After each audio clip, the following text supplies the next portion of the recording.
Boys, we're back. It is round 5. Hopefully, we've got everyone here. I know teams and people are going to start joining in as we go. Joe's going to be here soon. It's just me and Joe today. But, mate, we've got a few things to talk about. A lot of trades, a lot of people kind of in the middle of what they're going to be picking. Let me know in the comments what you're going to be doing if you need any help with the changes. And if you guys like the new banner as well. Let me see if I can just make that and I'll put it up the top. Yeah, there you go. Let me know if you guys like the new logo. Made that up last night. So, yeah, it's looking pretty good from my end. Mate, Monk, we're doing well. I think I finally made my trades. Getting Oliver in. Have to hold Will Day. It is what it is. 2 weeks sucks, but with the DPP changes, I think we're actually in a bit of luck that way. Can move a Zeeble or a Sheasel to the back line and cover Will Day being out. It sucks. If I had extra trades, I'd probably consider swapping him.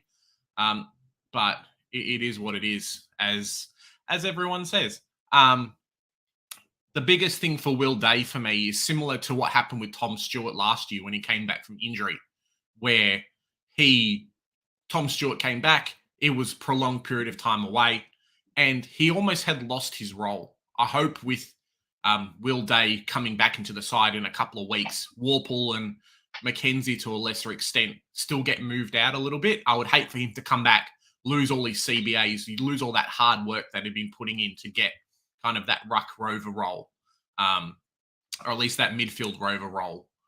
If he loses that, I think owners are in trouble. If not, we've got bench cover. We've got DPPs next week. It's not the end of the world. How are you doing? Let me know in the comments.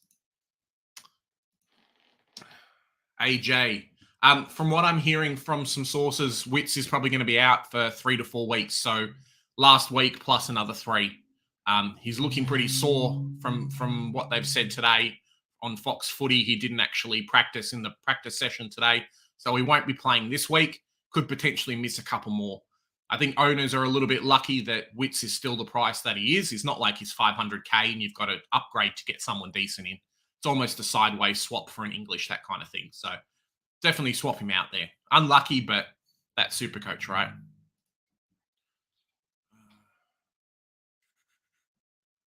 Who are we looking at? Yeah, Will Day's a hold for me as well. Hey, Supercoach God. Thanks, mate. Yeah, the banner looks pretty good, doesn't it? Hello, how's it going? New logo, Joe. Just having a look at everything, kind of debut of the new logo. So, yeah, it's doing pretty good. Might change up the colors a little bit of the red background, but for right now, pretty happy.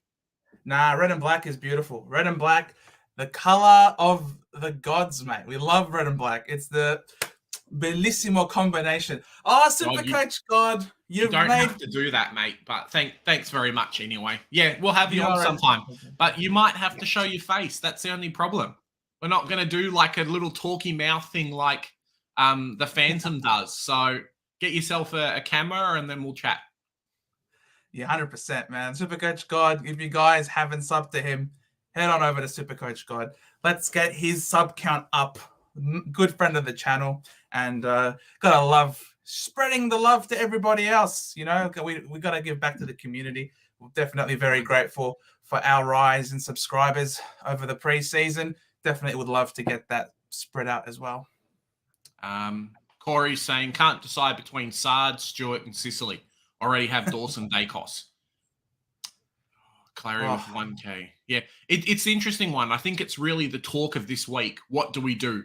Do we bring in Dawson? Do we bring in Sard? What's kind of the go?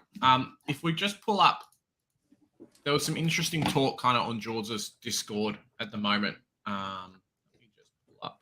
Fantasy Tech TV Discord. No, just pull up the lineups for today's game. Let me just pull it up. And I'll go to share screen. No suspicious tabs here.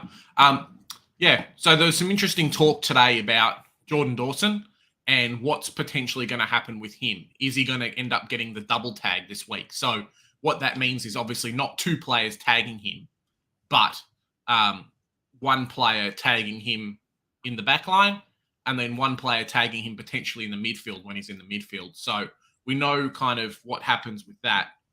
George Hewitt does a bit of tagging work in that midfield, a bit of nullification of opponents' mids. But also the big one as well is Ed Kerno in that forward line.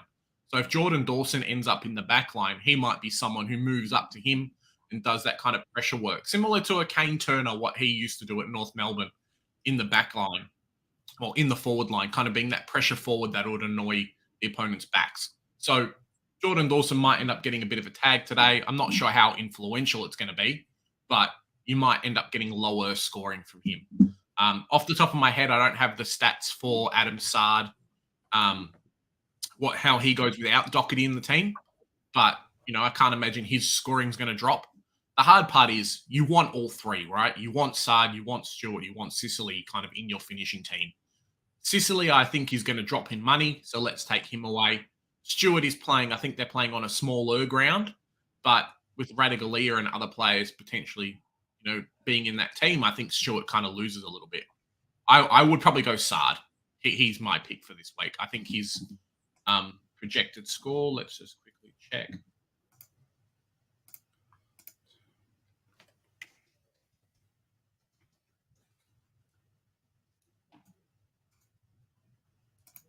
He is pricey, but break even of 104. So he should hopefully be able to get around that.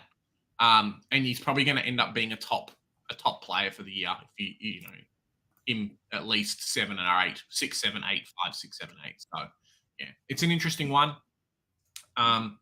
He would probably be my pick. That's what it is. The thing with Stewart though is that this is the week where the 18 is out of his system. So next week he'll have the 90 odd plus the 167.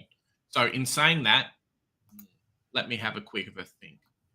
Do we pick Stewart, Joe? Stewart or Sard? That's the question. See, last year, Sard was absolutely tailed up by Ben Keys in what was a very smart move by Matthew Nicks last year in that shock loss that Carlton had against Adelaide last year at Adelaide Oval, where everyone expected them to win, but out of the blue, Matthew Nicks pulled off a really smart move and sent Ben Keys to him. Normally, Ben Keys was playing on the ball last year, but he played a sacrificial forward, a defensive forward role, absolutely took him to the cleaners, and Carlton lost. So, look, is it something that they're going to redeploy again? We already know that Ben Keys isn't playing on the ball as much as he has in the past, and that there's now a new on-the-ball brigade. And they're even giving more midfield minutes to a guy like Dawson. So it's very, very likely that they're going to try and use that Ben Keys on Sard combination again. And because of that risk, as well, in conjunction with the higher break-even for Sard coming into this week, I'd probably go Stewart. Another reason why I love Stewart as a pick this week is that he's got that low break-even in the 60s, and he's playing at Adelaide Oval. Adelaide Oval, among the mainstream major footballing grounds around the country, is second smallest after Cardinia Park. And we know how much Tom Stewart loves to play in Geelong. That smaller ground, it's skinnier, it's much easier for him to get involved, intercept, push up in the middle of the ground. And the second smallest ground is Adelaide Oval. So when you look at that sort of setup that you've got for Stewart, you'd expect him to score really well this week. And then next week, he's up against Sydney at home in Geelong. So it could be the cheapest that we see Stewart for quite some time. Personally, if it's a question between the two of them, I'd lean more so towards Stewart if I was to pick between one of them. I still think Dawson is one that you have to get because he's really close to being priced out for a lot of people. Whereas a guy like Stewart and Sard, you can afford to get them next week. I think Dawson's role is too good. Even if they try to send someone to Dawson, he's so versatile that he can go to half back and still score really well, like he's shown in the past. So that's probably how I'd lean. Yeah. Duke's asking, hey Duke, how you doing? Asking, will Day hold? I think I covered this just before, but he's a hold for me. The fact that we get DPPs next week really helps because it allows me to shuffle a few players around. But I've got 2 bench players playing. So at the moment, my bench is currently Constable and Will Day in the back line. He should come back, hopefully, to continue on with the scoring. It's just unfortunate for owners who picked him up last week that now everyone else can pick him up at 450k in a couple of weeks instead of them potentially being priced out because they've had to, toss up between Stuart, Sard, and then Will Day. So unlucky there. Yeah, I'm super happy, to be honest. Like, I know it's brutal for you, Big J. I know it's brutal for all the other Will Day owners out there, but for us non-owners, it's awesome. We get to prioritize on trading out some. Like, because if he wasn't suspended, a lot of us were going to be forced to get him in this week, and then we're still behind the 8 ball on people who had gotten Day last week, for example, because we'd be trying to trade Day in, whereas you would be able to get someone else, another primo, in addition to Will Day. So right now, though, you're stuck with Will Day on the bench, whereas we can get him in a couple of weeks and prioritize getting some other big dudes. It's possible for you to flip Day. If you guys have a lot of trades left, you had a decent starting team, you didn't have to do a lot of corrective trades. Yeah, like for us, we've had to do a lot of corrective trades. So if in your situation, Big J, I'd hold. I wouldn't trade out. But for someone who's still got like 30 trades, I know. But for someone who's got 30 trades still, you've only used like 1 boost, for example, and you missed a guy like Michelini, for example, someone who is performing really, really well. You can flip a guy like Day down to someone like Michelini, who is almost projected to go up 80k in the next 2 weeks if he scores 67, which is something that he is very capable of doing. So he'll be a straight swap. He'll be a straight swap at least to like a Stewart or someone else potentially around that kind of 530k mark in a couple of weeks. So definitely hold there. Global, nice to see you again, mate. Thanks for coming in. Always coming in. Absolute superstar. And he says that if you started with Day, you can flip him. Yeah, you can flip him. Absolutely. If you haven't, if you started Will Day at the start of the year, then kudos. Kudos to you. Right. Julian, what to do with Amadi? I just pulled up Amadi on my screen. I'm sorry, Julian. I'm so sorry, Julian. The thing with Amadi is, so sometimes in Supercoach we have players like Samson Ryan, his kind of first week where he kicked the 3 goals, right? I think Amadi in this game here kicked a few goals, hence the massive score. People got really excited, and then he came out with a 78, and they were like, yep, negative break even, it's bloody fantastic. And then he had the 21. And the problem with the 21 is obviously this week, that 122 is going to be out of his cycle. So he could have a 78, a 21, and let's say a 50, just for fun. He needs a 53 to be able to make any money. If he scores a 50, he goes backwards. I think you just have to cop the L with Amadi and say, sorry, it is what it is. Shit happens in Supercoach. Sometimes players just don't work out. That's Amadi for a lot of the owners that jumped on him. If it had worked out, it would have been fantastic. But if you have a look at his previous levels of scoring, he's never really been a massive scorer. He's not like a Jack Zeeble or a Cornelio from last year that, somehow was priced at 200k and then has gone hundreds before, had averages of 100. So it's almost the key forward curse, but it's even worse when, you've got Buddy Franklin and a lot of other players. He could work out. I think Buddy Franklin's potentially out this week. So he could work out if he's still named. For me, I don't think the risk is there. You don't want to be stuck having brought him in at 223k, getting 40k or 50k out of the trade, and then having to spend another trade to downgrade to a rookie, get 150k, and then upgrade somewhere else. It just sucks. His break even is 53. Yeah. And he's up against Richmond, who, if you have Supercoach Gold, you can see that Richmond actually ranks second in the comp against forwards. So forwards don't tend to score very well against Richmond, and his break even's 53. If he hits his projected of 62, he's only looking to go up 4k. So look, that terrible score from last week is going to be sitting now in his system for the next 2 weeks. his break even is 53 this week. It's going to be 71 next week as well. You know, like it sucks. It really. That's why we jumped off of Warple, because the whole point of having these guys are for the cash gen, and if they aren't able to score well, then there's no cash to be made here. There's no cash here, unfortunately. If you guys have watched The Castle, then you'd know that reference. Is fielding Cowan and Wilmot okay? Look, there are people who have to do that this week. I have to. Exactly. No back line at the moment. They scored 50s. Jimby only scored a 40 last week. So a 50 at the moment, it's okay. It's not terrible. No, it sucks, but it is what it is, Duke. Supercoach God, will it be too late to get Will Day at 450k in 2 weeks? No, not at all. It's great. You should be happy. I'm very happy.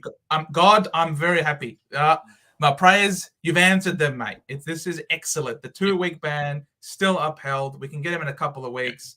This guy, I'm actually going to be holding Ridley for the next couple of weeks, and then I'll flip him today. Fairly easy, I think. There, he will outscore him, and he could be a keeper. Like in terms of his scoring output and his role, CPAs, he's a Jet. They really rate him inside, outside. Yeah, he's so much better than Warple. It's not even funny. I'm sure Sam Mitchell isn't that blind that he won't play. He won't give him the midfield minutes that he deserves. They're on the increase. Especially after how well he's done. I'm a little bit skeptical, a little bit hesitant of holding him just for that reason, but I think I've just got to back my gut in and say, yep, that's it. Joe, we need the Essendon jumper, Joe. Have you not seen the new logo? I've got my North clothes on. Go chuck your Essendon clothes on. I came running in from work. I understand. I can solo for the next 2 minutes before you come back. It's not a big deal. Very well. 2 seconds, guys. So how you doing, Hippo? I was going to say you should make a Twitter, so then you can message me. Maybe we'll get you on the channel sometime if you want. Up to you. Corey. So 2 boosts and 29 trades. So at the moment, I currently have 1 boost left and 24 trades. So my team's in a lot worse position than yours. But if we're running off my kind of notion of how many trades to make full premium, I normally go 3 trades per player you've got left. So looking at my team, I've got 7 trades to go, 7 spots left on the team. Got 3 in the back line and 4 in the midfield at the moment. It can change. It probably will change just depending on what happens. And then a couple of sideways trades. So that equates to about 21. A lot of the time, there's 1-to-1 trades as well. So imagine a Hopper and a rookie equal up to a premium. The same with an Ashcroft or a McKenzie, that kind of thing, which definitely lowers that number as well. So if you've got 29 trades and 10 spots left on your team to fill, I would be a little bit concerned. If you had 29 trades and let's say 6, 7, 8 spots left, it's not as bad. The boosts don't matter as much for me because I only use the boost to grab the most expensive players. So at the moment, I've used the boost to come in and grab Rory Laird. At that point, he was 660k. And this week, I've used the boost to grab Oliver because I know I'm potentially having to go triple trade up to get these players in. During the buy rounds, we effectively have another boost as well. So yes, they're going to be great because you can downgrade 1 or 2 rookies and grab a premium. But at the moment, if you look at how many rookies we've got, there's basically no rookies available anyway. So you're not losing out a lot by saying, okay, I'm going to grab a rookie and then go 1-to-1 for a few weeks. Just count up how many kind of trades you've got left in your team, and then you'll be doing all right there. That's right. We got Duke saying, is Setters to Michelini and Ridley to Dawson okay? Yep, I don't mind it. You just have to assume that Max is going to keep up their scoring, take the risk of that happening, and then, yeah, you'll be fine there. You should make some money. Dawson will hold. So net profit on those trades. I love Setters, man. I don't know. Setters was robbed. I'm actually gonna try and go on Twitter and show you guys and put a link. Pull him up. We had, huh? Let me pull him up. Let me pull it up, bro. Pull up. I'm pretty sure I messaged it to you. It is ridiculous. The umpires hate us. I'm convinced. Yeah, It sucks, Hippo, mate. It is. I was going to say it is what it is, but it is what it is. That's super coach for you, hey. Sometimes shit weeks like this happen. The people like myself who jumped off Doherty a week early, I saved a little bit. Wits, I think, has to go. You can hold Day and then trade off Doherty. The beautiful thing about both of those is there's still a lot of players around that price point. So there's a few players that you can still pick up around that 500k mark with some money, similar to Wits with some money. So yes, you might not be able to do an upgrade this week, but with a boost, with a rookie downgrade somewhere, you could potentially go Doherty up to like a 500 or 600k player, and then Wits up to like an English, or even a downgrade to a Wits, from a Wits to a Darcy if you've already got English in your team. So it's not, it's not the worst thing. It's not great, but don't give up. All right, Supercoach God, all the best, mate, with your training. Have fun. Smash it out there, mate. Hope you have a bloody good one. But yeah, I've put up a link here. You guys, you watch that.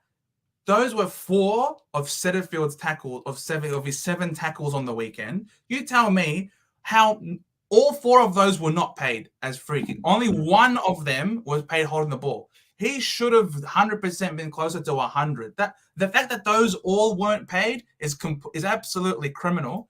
And he missed a set shot on goal from 40. If he converted that, even in a quiet game, the guy was probably close to a ton there, 100%. So, yes. Joe, you know what I'm hearing? A whole bunch of ifs and buts.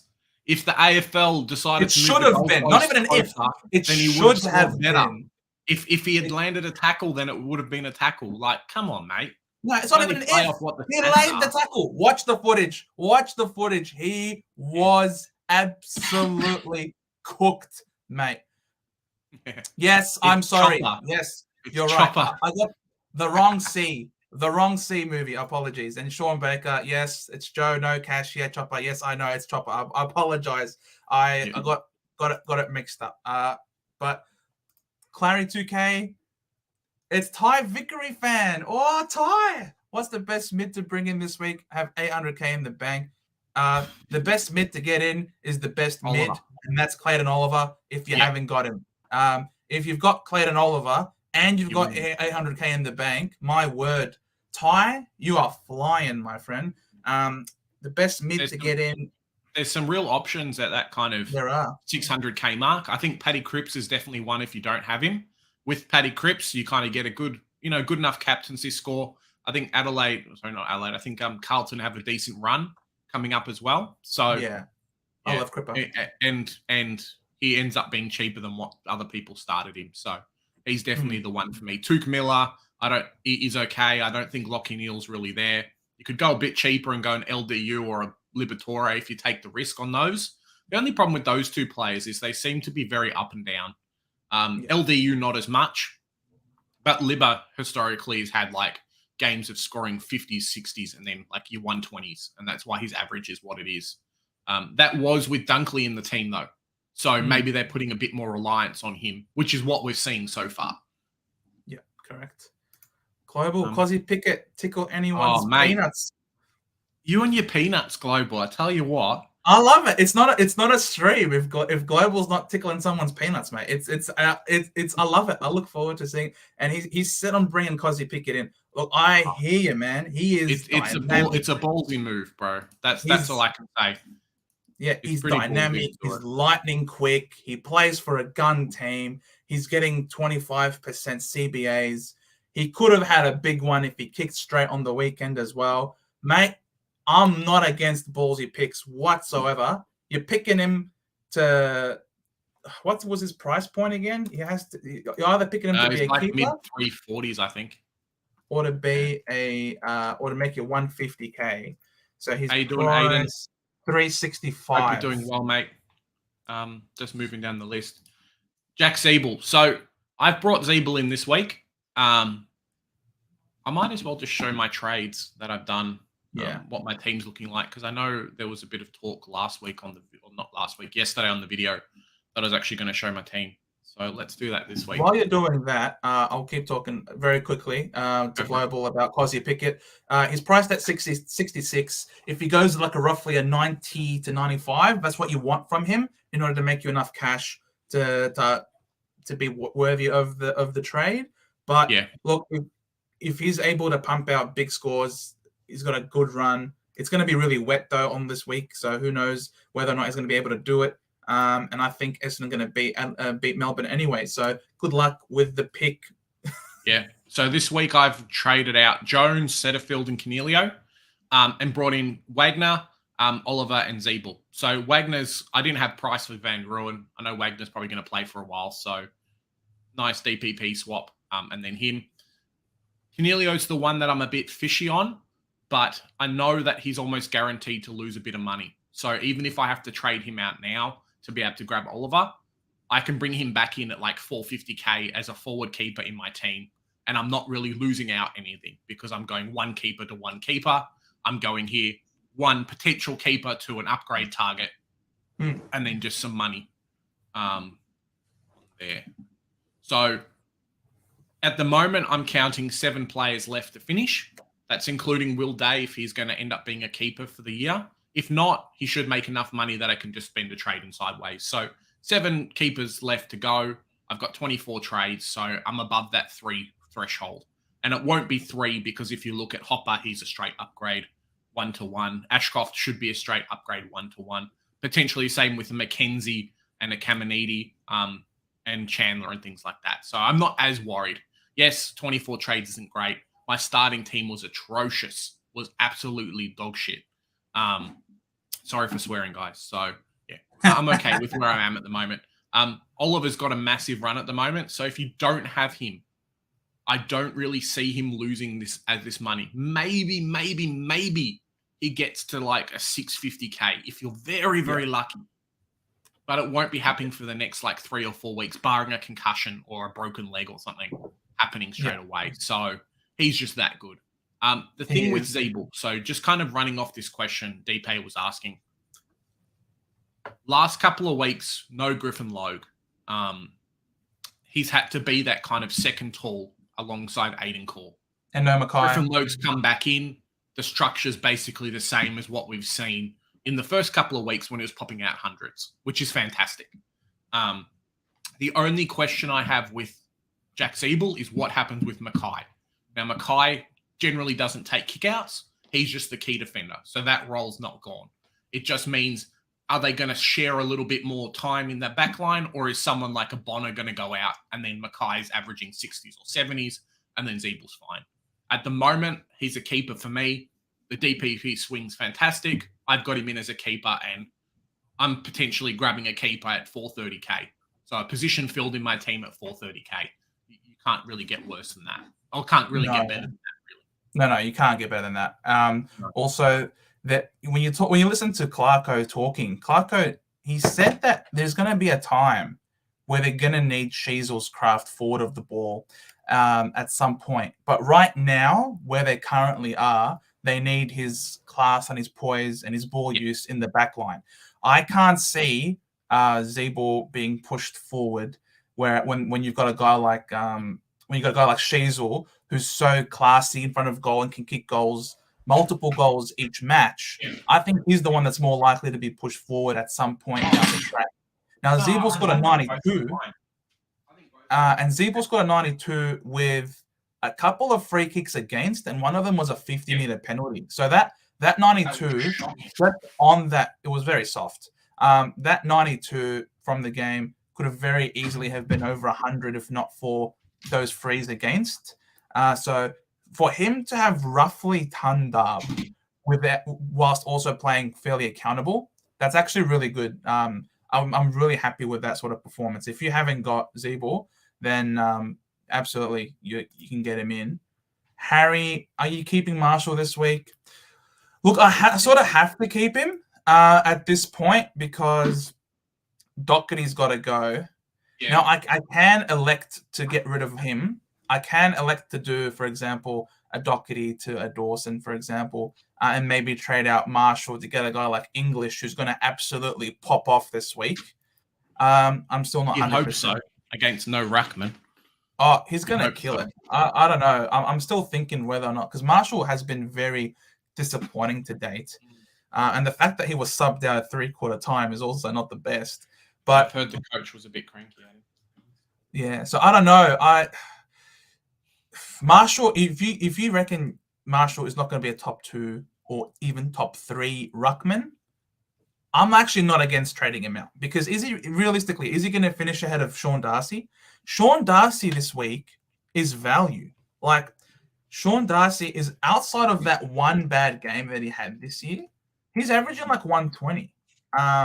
For a guy whose price point is 533,000. You know what I mean? Like, that is Sean Darcy's value at this current price, and he's playing in Norwood against Moyle, not even against Wits. So, and it's going to be super wet. It's going to be very saturated. There's going to be a lot of stoppages, insane amount of stoppages. Sean Darcy is a captaincy option this week. Yes, Marshall is playing against no ruckman Collingwood, but is he going to get a lot of hit-outs to advantage compared to Collingwood's midfield? Because St Kilda's midfield is still missing a lot of cattle. So it doesn't have steel. You know what I mean? So I don't know. I think Marshall's not going to be top 2. I think Witts is going to be ahead of him. I think Darcy's ahead of him. I think English is ahead of him. So with all these guys ahead of him, moving Marshall to Shrek, as people like to call him, is only 20K. The thing at the moment is, I think sideways season is basically done. I think most people at the moment from round 5 or 6 onwards are actually going to be upgrading their teams. They're not going to be sideways trading as much. I think if you were to sideways trade Marshall at the moment, I think you're in a bit of bother because you're missing out on a few of the other upgrades, and you don't want to be 1 or 2 premiums behind everyone else. Hence why I've gone and grabbed a few cheapy players. I would be holding Marshall at the moment, at least until the buys. I think a lot of people have Wits, so I think Wits is probably that luxury boost trade if you're going to do that. A lot of people are just like, they're holding on. They're like, whatever, doesn't matter. So, yeah. Keep Marshall. Yeah, that's the reason why I'm not trading him. That's why I want to get rid of him so bad. Like, I really do want to. I do want to sideways him out, but just the thing is, if I'm just using that trade there as opposed to improving my overall list by getting another premium in, as opposed to sideways and premium. Right? Yeah, like that. Otherwise, I'm so annoyed with Marshall. I really am. It's so annoying. Clary 2K burned my comment. No, we've ruined your comment. We spoke about your comment before, Matt. We spoke about your comment, mate. That's fake news. Harvey Sutherland, really struggling with my VC and C options this week. Yeah. Dawson could be a VC, but he could get tagged. I wouldn't go Dacos this week. He's playing in a really wet ground. It's going to be absolutely pouring on Saturday. A lot of rain on a very small ground. That's probably the one time I wouldn't go Dacos for captain. I think Sean Darcy is an excellent captaincy option.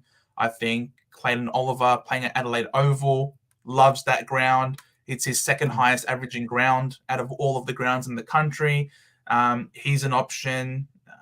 Who else is there? Bontempelli against Port. They're ranked 16th, 4 points against with mids. So Bontempelli is also an option. There are a few out there. Ruckman have been really consistent at the moment. So as Joe says, pick a Darcy if you have him, especially against no Wits. It's a really good shout. I tend to do the first half of the games as vice captain. So let's say most people have Madden at the moment, so you don't need to worry as much. It's basically every game before Madden. If you're keen, go Dawson. If not, Laird's still a shout. People have got Cripps for VC. Obviously, you can't go Doherty now. Friday night's game, Sam Darcy's definitely one. Sean Darcy. I don't think Tuke Miller's a pick anymore as a captain because no Wits. Richmond and Sydney, probably no one. Brisbane versus North, I think Dunkley's going to smash us. Historically, he's done very, very well, especially when he played on the Dogs. So in a stronger, maybe not stronger team, but in a good team, he could do that as well. If you're cheeky, you could go LDU. That's the beauty of the vice captain loop. I think Oliver's going to make Essendon just give up at half time. So there's a VC option there for you as well. Very wet game. Very wet. It's going to be very, very wet. Yeah. A lot of stoppages. Or Grundy as well. I think Grundy's going to towel up just for the amount of congestions there's going to be. Moving down the list, you've obviously got a few of the Dogs players there. Tim English versus no Ruckman. But English versus no Ruckman, because, the Port Adelaide Ruckmans they need to get delisted. They're not very good. Bontempelli, as Joe said, moving down the list, there's probably not anyone Geelong West Coast. You could go Jeremy Cameron if you were cheeky, but then you're kind of hamstringing yourself a little bit. So if you go Jeremy Cameron, you kind of have to go a Marshall or a Dacos versus St Kilda. So yeah, that's kind of the captain options there for this week. I personally have gone Darcy, and then after we see what Darcy does, I might just put the C on Oliver and just be like, hey, go and have fun. Hippo's done. Hopefully that. I assume that Doherty to Sard, Stuart English, Wits to English, and Stuart. Wait, who are you training out to get Stuart Hippo again? I have to score. Yeah, Sard, English, Stuart. Day. He's training out Day. Yeah, it's rough. English is going to stay around his price, I think. I don't think he's going to drop. Stuart's definitely going to go up a little bit. So expect him to be around that 600K mark. And then Sard's probably a little bit as well. So Stuart, I think, is the pick in the smaller ground. Just have to be careful that the ball might be at either end all the time. And I don't know how many points the West Coast forwards are really going to get against them. So we'll see. Kevin's saying he cash gen is very slow this season from the rookies. 100%. This is something that I've spoken to people off air about quite a lot. I think it's a real issue this year. And I think that's why holding of these rookies, instead of offloading kind of the first lot of them as much as we are now, it's the mid prices and downgrading that a lot of us are doing. So Setterfield's gone for me because he's not going to make much more cash and I can grab someone else. Basically, every rookie on my bench still has a negative break even or pretty close. And as you say, we really haven't had that acceleration. We really haven't had that influx of rookies coming out at the moment who are, round 3, round 4 rookies that we're going to be, upgrading to later on. So just have to be a bit wary with your trades, guys. But I think we've been blessed a little bit with the Caminiti, with the Chandler, these kind of players, even Will Phillips, who should be able to reach up to 300K. And 2 of those basically could, but with some money, could end up being a premium. So it's pretty good that way. Just have to be careful. We've got a few more comments, Joe.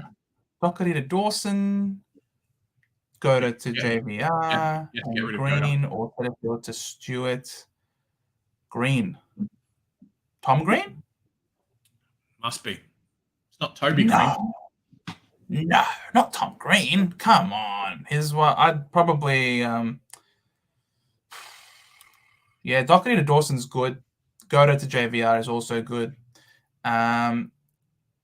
You could hold the boost. I think Tom Green's a keeper, personally. I'm not. He's averaging 109.8. So he's averaging 110. There's certainly that's roughly what Bontempelli's averaging too. So there's an argument that at some point he's going to slow down like he did last year. But for right now, definitely hold, like Joe's saying. Yeah. Setterfield's break even's getting up there. So I can understand that we never brought him in to be a keeper. You brought him in to be a cash cow, make your money, and then trade him out to get an Uber Primo. That was the ticket. If you're able to flip this mid-pricer into an Uber Primo like Stewart is, then he's done his job, right? 10 out of 10 for our boy Settergo. Well done, my boy. Legend. Yeah, 100%. I think Goda's the one to go. Yeah, I think Marshall's fine. What did we say? I think Marshall's okay. I would probably be trying to use your VC and C before Madden, though, because that St Kilda game, I don't know, man. Collingwood's rucks aren't terrible. Marshall got beat by a first gamer. And, Ross Lyon could get pissed off again and say, hey, see you later. We're going to go and just rest you in the fourth quarter. So, something to be kind of worried about a little bit there. I mean, you're asking Big J. He's the best captain picker, mate. You worry. He captained Marshall last week. Got his shout out from from Benny Boy from Supercoach Insiders, which is pretty good. Yeah. I don't know. If Big J says captain him, I'd stay clear. I said don't captain me, Joe. I said pick someone else. Pick someone else, man. I love pulling your leg, mate. It is what it is. Go Tigers. Thoughts on Filippo to JVR to free up money? Who's break even? Give me a sec. Yeah, you gotta look at the break even. He's playing key forward. He's playing mostly forward though against Collingwood this week. I forget what his name is. Depending on how the teams go, because we saw last week Collingwood gave up points to Cam Rayner when he went forward. It's a question, I guess. Do we know what Filippo's break even is? Yeah, so it's a 20. I don't mind it because he's only been averaging around that 60 mark. So potentially you get one little cash rise out of him. I think it's only 15K. If it allows you to go Doherty to Dawson by doing that simple downgrade, I would do it 100%. You get a keeper in Dawson, you offload Doherty for someone whose value, it kind of negates the fact that you didn't do it before, and you get JVR in. Hopefully he stays around for a while. We'll wait till team sheets come out. But yeah, 100% I would do that trade for you. Definitely. Well, I haven't really showed people my trades. Wait, let me let's move down this list a little bit. Julian, no, keep going. You've got it. Jones. You missed Big Tommy though. Sorry, Big Tommy. Let's go, Big Tommy. Jones to Michelini, Chesser to Van Ruin, and heavily considering Davey or McKenzie to Cozzy. See, the problem is, I love Cozzy. I think he's a decent pick, but Davey's still got money to play, and Brad Scott said he's going to play. McKenzie's going to have no Will Day in that midfield, so expect a couple of 80s or 90s potentially out of him for the next 2 weeks. I think you just hold those two. I reckon if I was you and this was your team, I would say no Cozzy, save the boost, and just do Jones to Michelini and Chesser to Van Ruin, and get rid of a couple of not dead rookie. Chesser's a dead rookie, but get rid of Jones, who kind of has tanked out in cash. That would be my thing with your team. Maybe you can do a Witts sideways or a Marshall sideways if you've got some extra cash. Sorry, and you're keen to use the boost, something like that you can fix. But I think you keep your rookies because they're going to make at least 50 to 60K extra. And as people have said, it's a rough one. This year's money is very, very tight. As our good friend Ab says, no money, no honey. You want honey? Yeah. You got to have some money, baby. So you got to hold on, I think. Now we get to Julian. Amadi to Cozzy in one trade, Big J. One trade. I wouldn't do it personally. I wouldn't do it. But we'll see. Julian, you've been burnt enough with the Amadi party. Your gate crashed. You crashed his party. And now the question is, do you want Cozzy to go crazy on you? It's you got to have fun in this game. You do. And he's not going to be highly owned. He's on the bubble. He's got Essendon this week. If you reckon... He's not getting DPP because he hasn't played. He's not going to get DPP. Exactly. Yeah. He has to average roughly 90 plus, 95 to make you 150K. And most of us tend to have already 6 players that can cover the forward line. Dunkley, Taranto, Rosie, Zeeble, Sheasel, and Goulden. That's 6 right there. Yeah. You probably don't even have to trade in anyone else who has forward status for the rest of the year, unless eventually at some point you might want to get Darcy Cameron, who's number 1 ruck at Collingwood and shows that he's certainly capable of being a top 6 forward. Apart from that, not even Camilio is to quote to quote our good friend here, Global. Not even Cornelio is tickling anyone's peanuts. He is doing so bad. I am that confident on. Well, I'm so unhappy with the Cozzy pick that I would say not save the trade. I would go say get Machida Owens instead for the same price. That's how unhappy I am with that Cozzy pick. Fair enough. Whether Brendan JVR or Samson Ryan for Davey, but dismantling your forward line to do it? Could you do it via Madden? I do have both green or rat. Yeah, I wouldn't. Yeah, no, don't dismantle anything. You could do Radigalia. Let me just pull up his thing. You could do Oh, Radigalia Radigalia. straight swap. No way. Radigalia has re-kickstarted his cash gen. Has he? Well, that's what I'm saying. That's why I'm looking it up. Yeah. His break even's -12. He scored 88 on the weekend. Well, there you go, Joe. So don't do it at all. Yeah. I wouldn't do it. Like you need these rookies for cash gen if your players aren't going to be generating cash. It is what it is. Like if you've got players like Davey, like Radigalia, who have negative break evens, you know they are guaranteed to make you money next week. What you want to be getting rid of might be guys like Liam Jones, if you have him still, who's really stalled his cash gen. You can downgrade him, swing like a Constable or a Jimby into your back line in order to facilitate a downgrade to one of these rookies on the bubble. But when you've got, like, for me, I've got Ollie Hollands on the bench. As much as I love the kid, he's a jet. His break-even starting to really go up, and his cash gen is now starting to diminish. So Hollands is going to be someone who I'm likely to trade out next week unless he has a spike game this week. I understand that, cash gen is going to be very difficult, but I don't see a point in getting rid of your cash gen early before you can really make the most of it when you know that they've still got quite a bit of cash left with negative break even. So I wouldn't dismantle the forward line. I wouldn't get rid of Radigalia for him. Davey, he's named, guaranteed to play, negative break even, but we're playing against Melbourne. So if you can think, you know what, he's not going to score very well.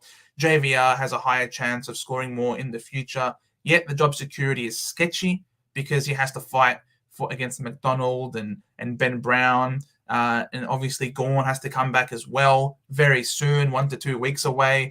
So you can be thinking JVR's job security isn't the best either. So that's the problem with the rookies this week. You don't know.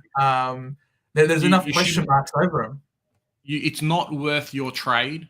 Like Samson Ryan, let's say, gets to like 230K maybe, if you're lucky, probably a little bit more. But I don't think it's worth your trade getting rid of a player who's going to be getting another 60 or 70K for a player who's probably going to be getting 80K. Like, yes, the money's okay, but I don't think it's very favorable that way. Yeah. Maybe get ready to do the team sheets, Joe, if you've got the page. Yeah, we do. I'm opening it up now. Causa with my team, I only have 13 premiums at the moment. Yep. So 9 keepers with 28 trades after Docky trade, how I was saying before. Okay, sure. It's okay. It's okay to do it. 13 keepers means you need another 9 spots to fill, potentially a couple more if you want some bench cover.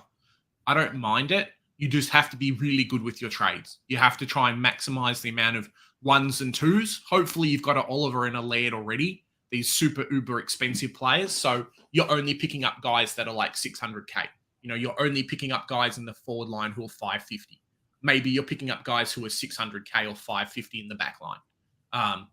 It's definitely doable, and you can most likely go 1 up, 1 down with a lot of these trades. I could see you finishing your team with 6 or 7 trades left if you can nail that kind of 1 up, 1 down system.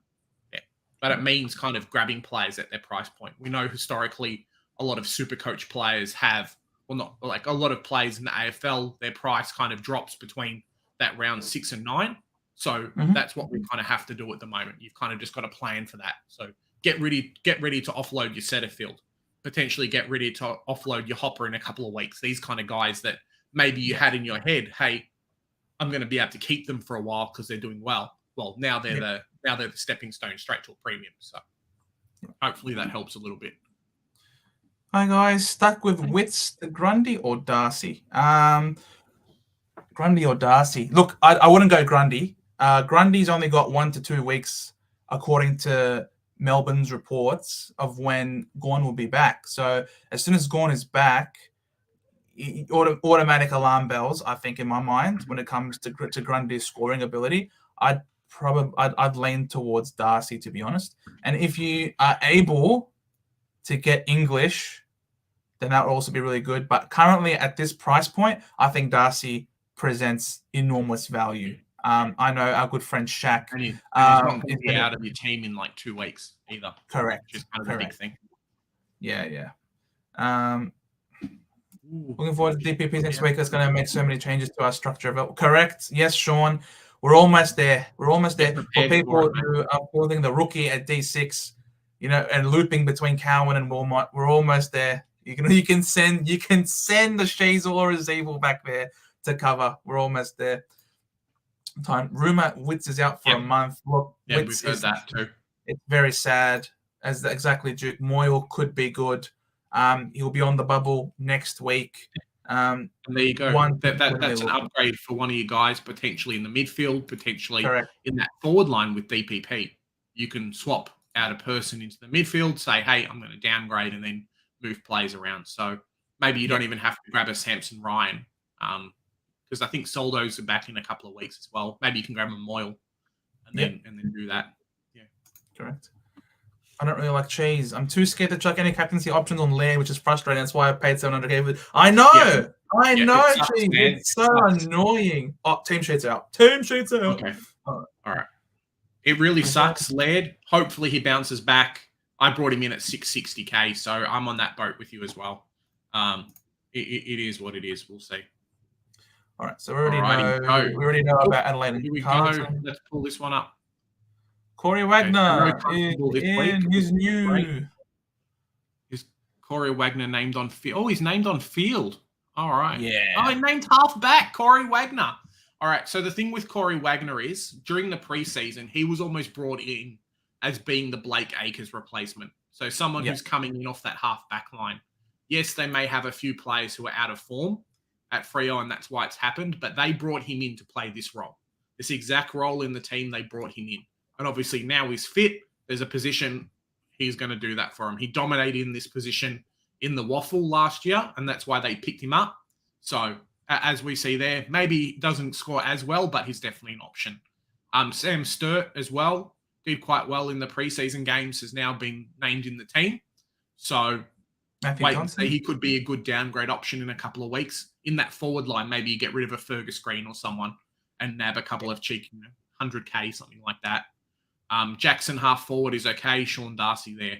So a couple of good players. I don't think there's anyone really of note in that team. Ned Moyle, Charlie Constable emergency. So I don't think he's the one to play though. Probably Hollins. I think he's the one, or Sexton, just depending on what's happening. So he's at least being ready, which is the good thing for him. Moving down to the next team. There you go. Ben Miller. So that's the big one. So Jack Rewalt is a big one as well. No Tom Lynch this week, which obviously hurts them, but they're not without a forward line. So I'm not sure how that works for Samson Ryan. He's named as a follower. He's named in the ruck, which is fantastic for the people that are bringing him in. It is what it is. Ben Miller will be doing hit-outs, I think, with him until at least Soldo comes back. Yeah. Peter Laddams might actually towel him. He might be the one matchup during the year where Peter Laddams actually wins. I don't know. Peter Laddams, who would have thought? Peter Laddams could actually win a ruck contest this week. Corey Moving Warner. over to Sydney. We're getting Corey a rookie. Warner. We're getting He's named on another the bench. He's named on the bench. And it's really weird because both of their team sheets are going to say C. Warner on it.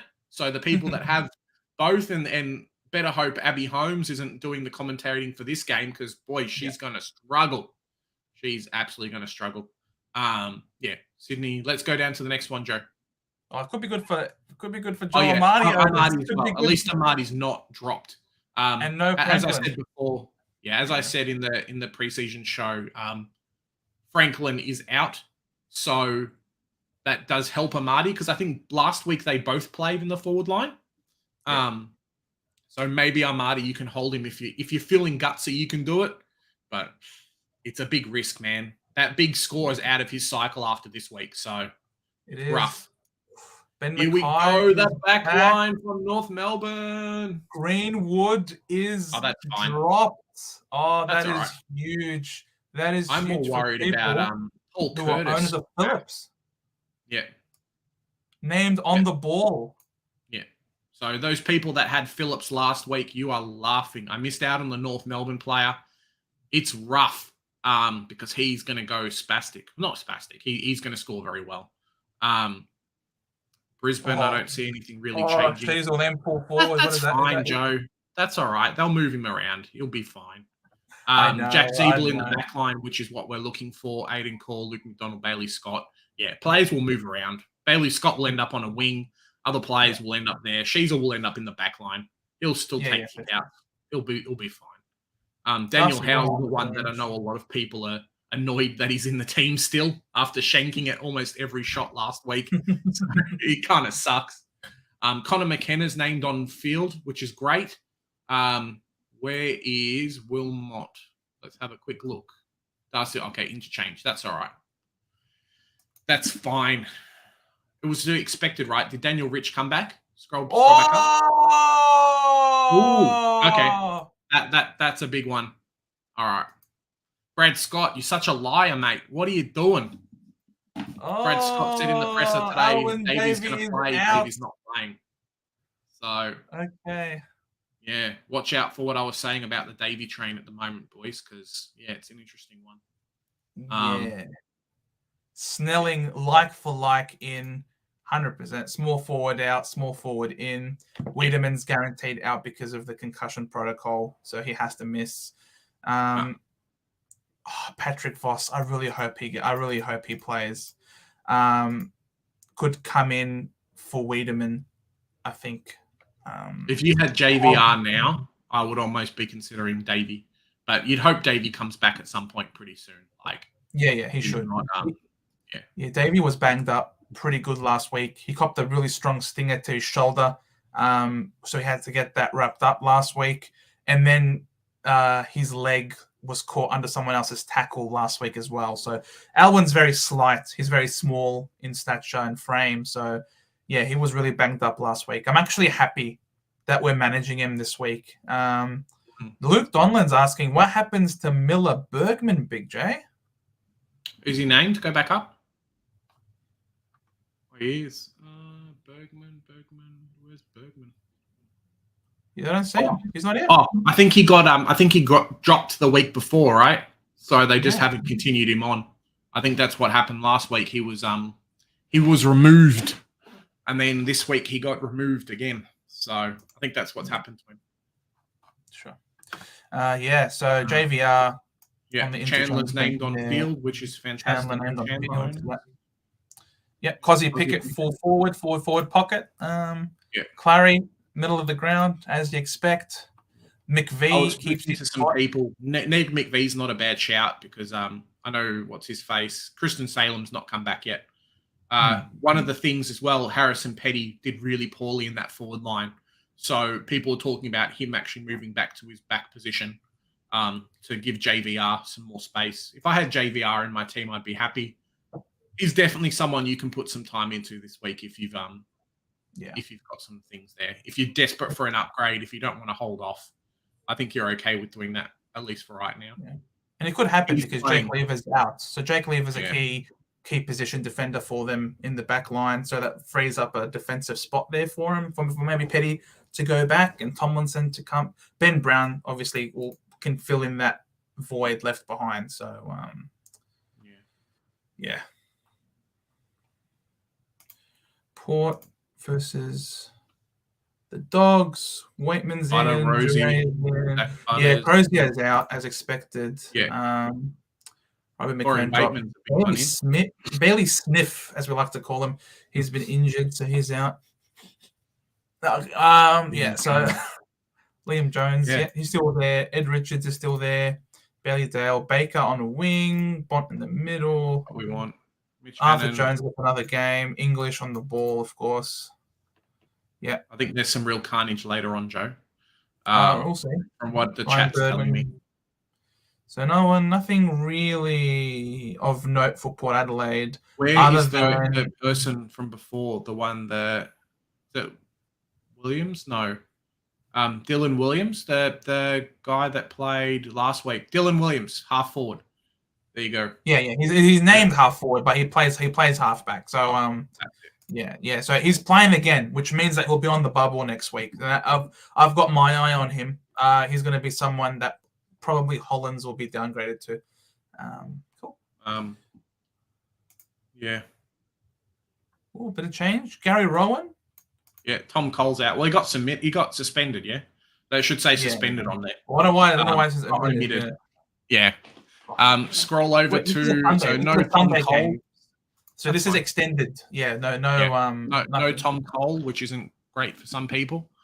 Tanner Bruin's back in, so if people still had him. Noah Long's still named on field, which is great. Elliot Yeo still on field. Anyone else? Jimby on the ball. Well, there you go. That's what we want. That's what we want. Elliot Yeo on the ball. Tom Stewart, Asava, SDK. Oi. It's gonna be rough. Tom Stewart.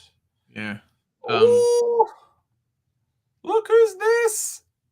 Pommy! How you doing, Pommy? Oh, you're in for a big night, guys. If you haven't subscribed to Pommy, you guys have been living under a rock. If you haven't subbed to Pommy, go to Pommy and Oz's channel.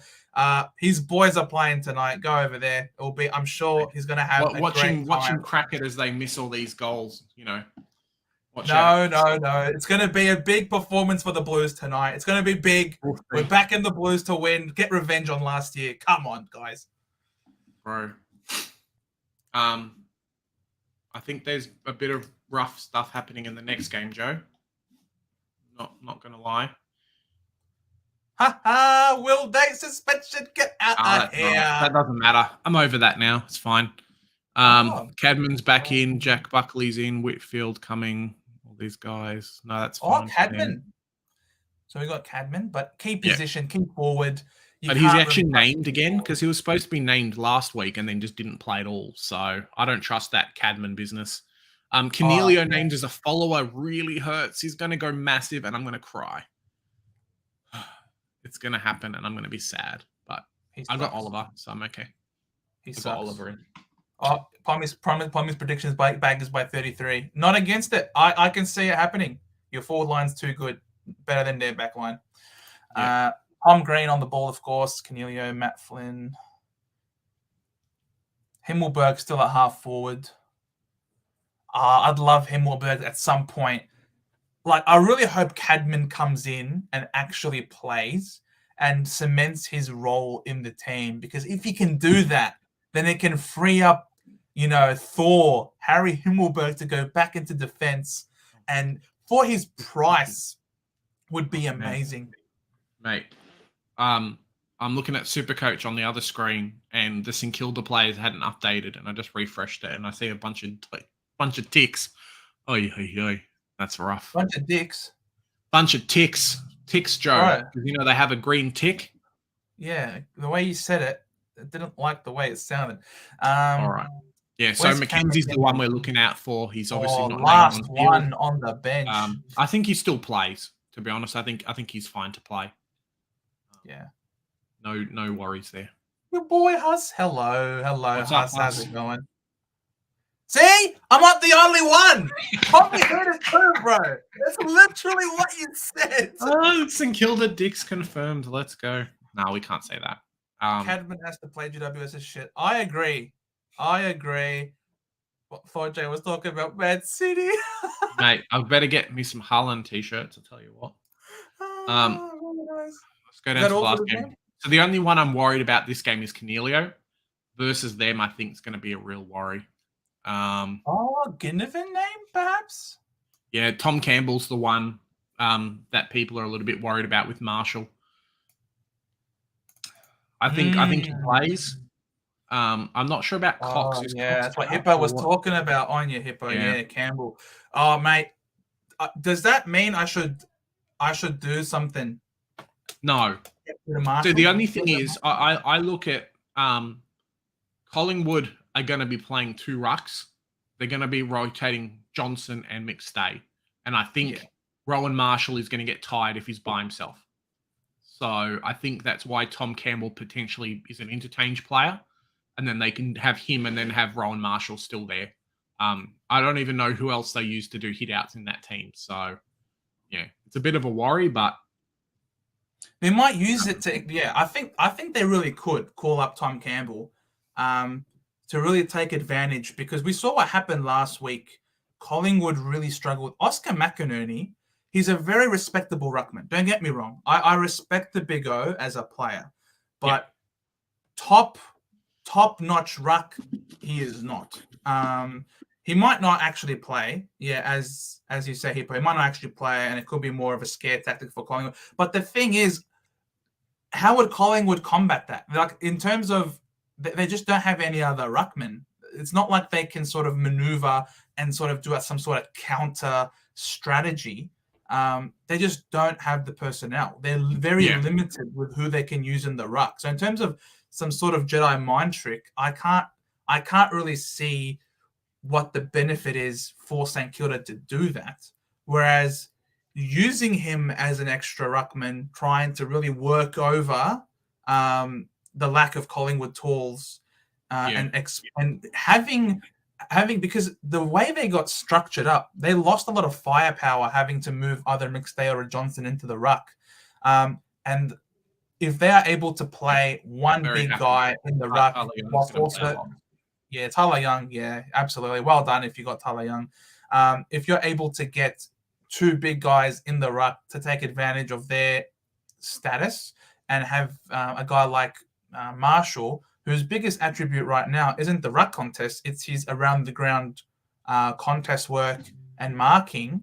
So I don't know, man. I think he could play. Obviously, the jury's still out, but he hasn't been scoring the best, unfortunately. He really has not been scoring the best, this Rowan Marshall guy. So, look, they got to keep an eye out. If you could somehow have both English and Darcy, you are laughing right now, I think. Yeah. Cool. Those are the games. Mate, big moves. It's rough this week. It's very rough. I'm looking at a few oranges on my team, and I'm not happy. If I had JVR, I'd be happy. If I had a few other players, I'd be happy too. But this is sort of this is what I'm looking at here. My trades for this week. If I press undo changes, come on, I've pressed it. Yeah. So this is what I've 100%. Pommy. Let's do it, mate. Let's do it. That would be sick. I'm happy to do that. It's a shame we missed out on Good Friday. Yes, but it is what it is. I've got Doherty to Dawson, Jones to Michelini. Quick, Joe, because the game's going to start. Well, not soon. But the game's starting today. And Keneally to Oliver. No, I got to get rid of Doherty. Doherty has to go. It is what it is. Jones playing in the wets. It's got more games on my phone than the Franks and Trey's dashboard. Love it. All right, Tommy, have a question for you. I'm actually, I'll PM you a link and we can chat about it if you want. Let me just grab you a. So yeah, that's what my team looks like, guys. Let me know what you think. I'm doing Clary into Bontempelli this week. I think I've had enough. I've had enough without Clayton Oliver in my side. The dude is an absolute gun, absolute superstar. He's playing Adelaide Oval. I sent it to you on Twitter, Tommy. Join in. There you go. And his run to come is something ridiculous.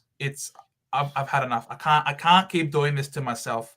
When you look at, he's got Richmond next week, then he's got North Melbourne, then he's got Gold Coast, Hawthorn, Port, Freo. You know what I mean? Like, this guy is dropping price. He's not dropping. He's gonna keep his thing. So I thought, enough's enough. I'm sick of this nonsense. I gotta get him in my team. And then I've got Dawson, who is competing with Dacos for D1. So yeah, having a top defender, having a top mid, and Michelini, who I still think has around 100k left in him. Those are my trades. Let me know, guys. You can roast me if you want. But Pommy, how you doing, mate? Hey, how are we doing? You all right? How you doing? Oh, can't complain. Soon, so, I mean, another hour or so at least. What happens with Doherty? So this was kind of my question. What happens with Doherty in the back line now? Who kind of fills that position? Do they even care? Like, what's kind of the feelings there? As a Wilmot owner, as a Lockie Cowan owner, I'm a little bit worried that he might get pushed out at some point. Well, I mean, it looks like from what Voss has said, Adam Chera will play that role. So if you've got Adam Chera, I'd imagine his disposals will go up a little bit. going down there because he has oscillated when he's gone round there in the game. When they've allowed Doc to go midfield, he has been cleaning ball. It looks like Carlton are going with Sard and McGovern as the primary ball users. So it shouldn't really affect Cowan. What to look out for there, though, is we have got one too many mids. Now, Doc is technically a midfielder.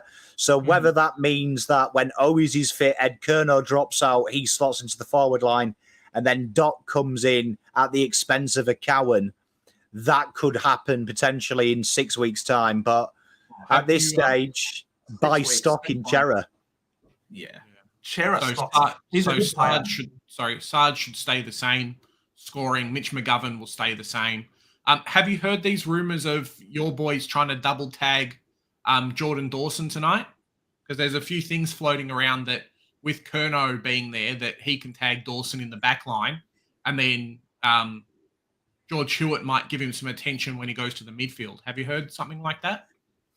From Adelaide fans, yeah, I have. I mean, statistically, Jordan's worst game on output, it's his 5th worst game against us. So I genuinely don't believe Voss will look at tagging Dawson. Dawson's a great player, but I don't think Carlton will be going into this side as a finals contending side and going, oh, you know what? We better tag these guys. They'll be going in here thinking if we play our game plan to the best of our ability, they're going to have to react to us. So Dawson's a great player, but I don't think you're going to. I don't think he'll get the touches because I think their midfield is a little bit lightweight. It's a very good midfield, but they rely on speed. We rely on physicality. So I'd be surprised if Voss shelves his plans and double tags Jordan Dawson. I mean, come on. I mean, last week it was interesting. Fremantle thought it was a good idea to tag Rory Laird last week. So even though Dawson was the one that was absolutely torching them, they maintained the tag on Rory Laird. But you guys are obviously very different to Fremantle. Fremantle are a bottom 4 side, looking to try and sort of mitigate the damage, sort of stem the bleeding very early on. Whereas you guys are looking to be top 4, undefeated this year thus far. Very strong system. You've got great cavalry coming back. Like you got Park, you got Kennedy back, and you got Walsh back. So that immediately bolsters your system. You just go head to head. I personally can't see you guys tagging Dawson. I don't think you. It's obviously he's a very respectable player, but if you're going to go head to head, I think you guys will win without the need to tag. Yeah, I think Hippo nails it. They may go a little bit around the stoppages, which is what Voss does. I mean, I would say Sam Walsh, with him being there, that's a big problem for them because that's the big thing with our midfield this year. That's why they've brought Doc in there, trying to inject something different. He's very kick heavy. Sam Walsh, he likes that handball receive. Definitely no one at Carlton has found that role yet in the midfield. So him being back gives a different dimension. I think this is going to be a good little game, though, for your Cowans and stuff. I can't remember what his break-even score is, but I wouldn't be surprised that looking at Carlton's back 6, if they're looking for clearance kicking, it will definitely be Cowan. It won't be Doc because he has got the biggest boot that's left in there for when they're going for territory if they're not trying to hit targets. Break-even of 1. So 1 point for Cowan. He's guaranteed to make money. And Adelaide Oval... Adelaide Oval's a skinnier ground. Do you think that helps Ollie Hollands out, or does it mean less room for him to spread and get some separation on his direct opponent? Well, you've seen Ollie Hollands. He loves cutting inside, so a little bit like a soccer winger. That they're known now for cutting inside as opposed to keep the width. Probably will help him because if you think he plays the side, Sam Walsh generally oscillates in the midfield. And that's one thing Carlton lacked last year. When Sam Walsh gets going, no one's fit enough to keep up with him on the wing. So I wouldn't be surprised to see Ollie Hollands. If you are a token betting person, 20 touches looks quite good for Ollie Hollands just because he's going to get a lot of them handball receives. And Sam Walsh likes that little handball and then the give and go. So Hollands is probably the only player at Carlton at the moment who keeps up with the output of Walsh. Speaking of betting, I don't really like Cheese has asked you, should he put Zach Fisher for a goal in his bet tonight? It's his 100th game. He's in all of my multis. So, spoiler, the Prince of York is in there. Yeah, I do think when you've looked at Carlton since Voss, he does have an ownership on the milestone games. They do target him. JSOS was targeted a horrific amount in round one. So I'd imagine Carlton will try and get Zach Fisher in and around the game because it is his 100th. So generally, Voss does put a big onus on that for the players because it's something we haven't done. You get to Fisher. Get Z Fish in. Yeah, done. Kick it to Fisher. Oh, mate. It's been a rough week of Supercoach, but rough week of everything at the moment. And you've got Ultimate 33. So that's, I can see it. I can see it happening. Flaggers. Look, mate, flags aren't won in April, all right? It's not. You started strong last year and petered out. It really. You had to remind me, didn't you, Joe? Hey, come on. Yeah, come on. I mean, look, I'm here to keep you grounded. Joe. Be nice. I like that. I keep people grounded, mate. I'm not a yes man. I say it how it is. You can ask Big J, mate. I'm always pulling him by the beard. Wait, flags aren't won right in April. You're right. But it is very diligent if you start doing your spring cleaning and clearing away for the 17th trophy. Especially if you like Carlton. We've got a few of them. So it's quite hard to find the space to find another one. Yeah. Yeah, no, I get you. Hey, Pommy, yes, what's Carlton's run like for the next 5 or 6 weeks, and how does Cripps go? I'm considering bringing him in this week at just under 600k. What do you reckon? I think Cripper, the output you're seeing from Cripps seems to be a very Lee Matthews type captain's role. I think you've seen an evolution in Cripps. I think a big change for Carlton is he's won something. So I think he'll still go big, but I think what he's outputting now will be his baseline. I think you've got Adelaide. Yeah, you've got Adelaide, St Kilda, which St Kilda will be an interesting one because Jack Steele's going to be back, and Jack Steele always seems to give Cripper a game. But then you've got the Eagles, which I'd imagine he'll go big. His hometown. He loves playing Brisbane. He loves the fight with Bontempelli. They've had some great battles. And then Collingwood. So I'd say till round 11, these are games that Cripps has got a lot to prove in some cases, but he's also got games that he enjoys playing as well. So I definitely think Cripps is the man, and Cripps is due a goal as well. Only one midfielder's kicked a goal for Carlton, Ed Kerner. So I think Cripps is due a goal. He's due one of his traditional mental games. Cool. Very nice. I like it. I don't know. There were people telling me whenever you have a guy who's won the Brownlow medal, he always regresses the following year. But I was telling people in the off season, I actually don't see it happening with Cripps this year. He came back early to pre-season. He got married over the off-season, but it wasn't a long honeymoon. He was right back down to it very quick. Hadn't missed a training session all pre-season. I think what he was missing as well last year in terms of output was the lack of Pitternet. He was out, and he tends to perform better when he has a genuine ruckman as opposed to having to go into the ruck contest himself. I actually predicted at the start of the year that he would actually do better this year than he did last year. Is that pretty far-fetched, do you reckon, or is that something that we can see moving forward?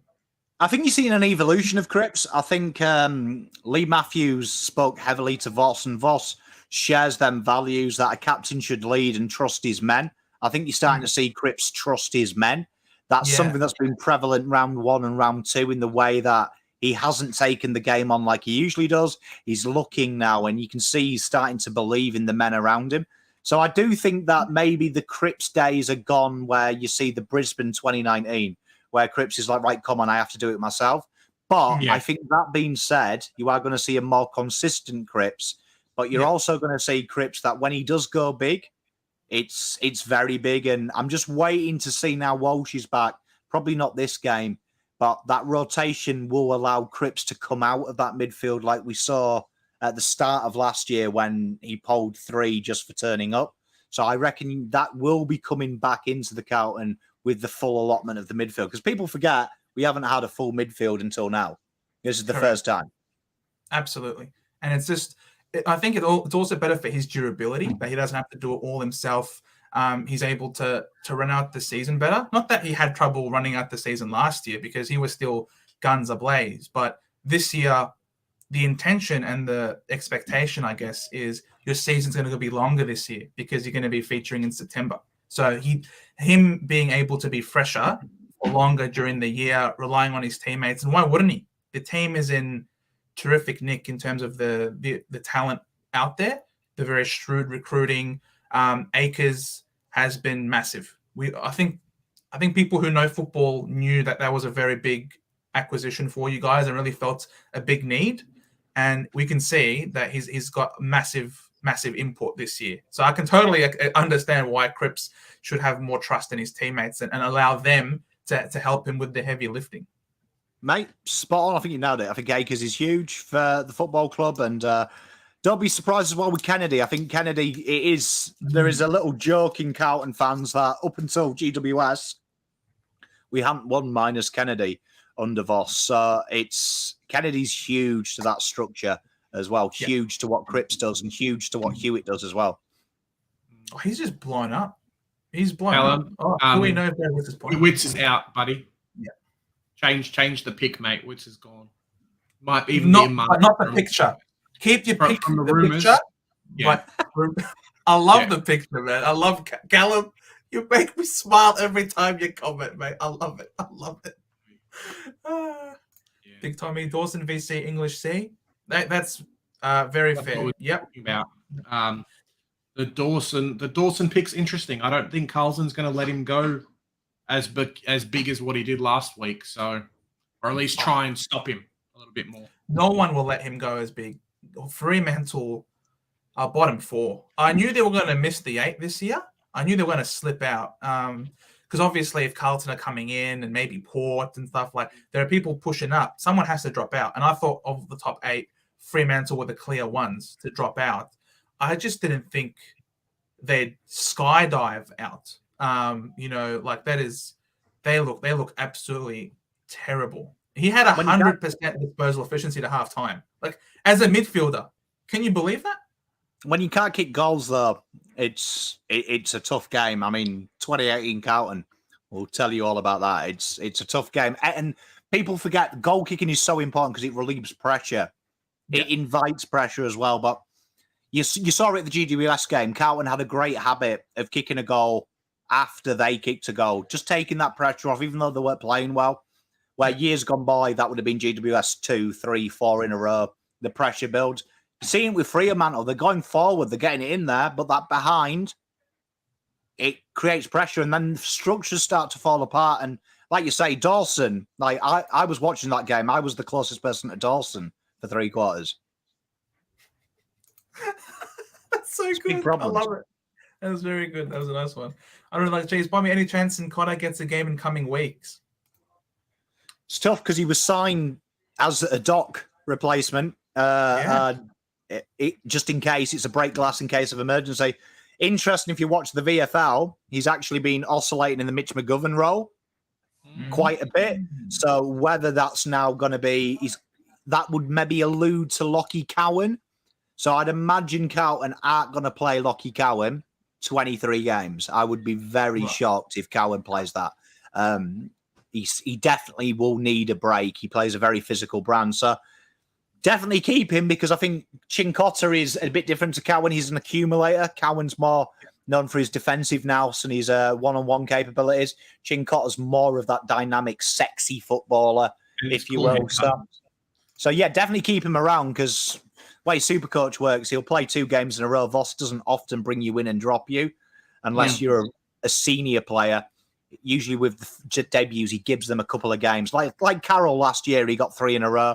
Generally, that's what Voss will do. So I'd imagine if Cowan will get a break, probably I'd predict just before the bye, Cowan may drop out of the team and they give Chincotta 2 games, gives him 2 weeks and a bye break, and then they'll probably reassess it. Well, that's fine. By that point, Cowan would have probably maxed out his price anyway. So that's good. Let's see. Clamp up. JVR or Dylan Williams. Look, Dylan Williams is not on the bubble yet. I'd say I'd go JVR if you have to get a rookie. He's on the bubble this week. Dylan Williams is someone you can get next week. I'm not a big fan of jumping on rookies early. You never know what's going to happen the next week, and you end up with a dead rookie who hasn't made any money. And we're all here hoping Constable can come back. Come on, Stewie Dew. Let him come back. Moobs Ritzer, Clary or English for C. Look, then they're not playing at the same time. You could VC Clayton Oliver into Captain English if you want, because GWS, I'm sure you have Madden as a loop. You can still loop Madden. You'd obviously have to keep a close eye on it because the games are fairly close to each other, but you can tell by three-quarter time if Clayton Oliver's on track for a 150. So I'd VC Clary and see English. Stewart or Sard for Doc. Sard he's the man back there. He's only going to see improvement. He's already been doing really well, even with Doherty in the side. So you can only imagine that's going to be more of the same. Game? What did Sard get Supercoach wise last game? Last game, Sard, I think he scored over 100. Oh, come on, computer. Don't let me down. I might have to use my phone for that. 104. I'd say it'll be between that 104, 115 mark because last game, Doc stayed out of his way. So obviously Mitch McGovern's not going to do that every game. That may be Sard and Carlton choose to run it out a little bit more than looking for that corridor kick. So, but Sard's numbers will improve, but they'll be about that 104 because before that, what was it, 128, 113, 115? Yeah. He was on quite a tricky customer last week against the Roos. He was really trying to make sure that, the ball didn't come to deck because that was where they could hurt us. So, yeah, I'd say about 110, 120 will be his mark. It may go up, but he will get in a lot of kick-ins, though, Sard. Yes, so, correct. And he plays one from them. So, Sard's good. Sard is good. I'd go Stewart, though, even though I love Doc. I mean, Sard, even though I love him. Tom Stewart's my pick. I love Tom Stewart. His break-even's low. Sard, his break-even's over 100. You won't be burned if you missed him this week. You can always get it later. Clamp you up. Leave one out of the captaincy options. Dacos, English, and Laird. So you got to leave one out. Oh, I think Dacos and English are both outscoring him. Yeah, don't pick Laird. Dacos was D1, competing with Dawson for D1. English is R1 for as long as he's healthy.